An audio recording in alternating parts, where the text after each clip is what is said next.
Dévotion Fanro du mardi 21 février 2023 par l'apôtre Grèce Lubega. Titré « De l'esprit de divination partie 1 ». Nombre 22h7 KJV et les anciens de Moab et les anciens de Madian s'en allèrent, les récompenses de divination à la main, et ils vinrent à Balaam, et lui dirent les paroles de Balak. La divination est un esprit qui met un prix sur les oracles de Dieu. Il est regrettable qu'à notre époque, certains chrétiens confondent la divination avec la prophétie simplement parce qu'ils peuvent tous deux être précis en ce qui concerne les détails de la vie de quelqu'un ou certains événements.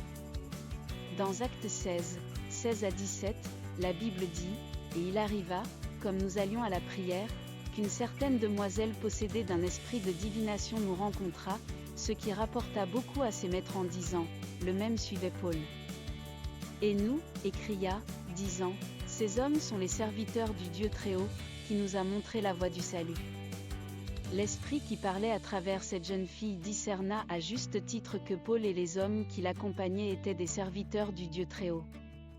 Cela en faisait-il un esprit de Dieu? Non.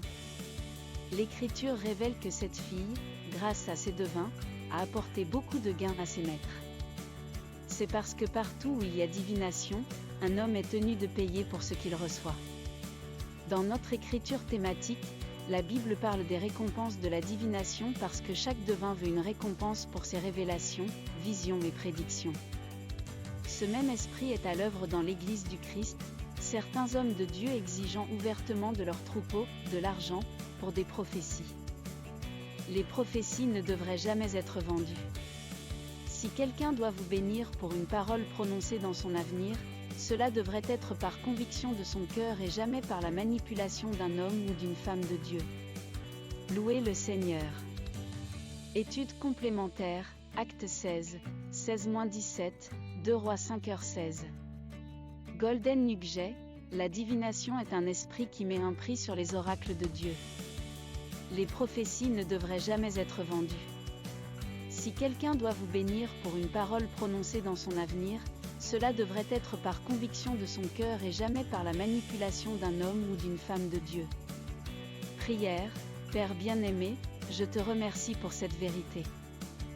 Merci de m'avoir ouvert les yeux sur les différences entre la divination et la prophétie.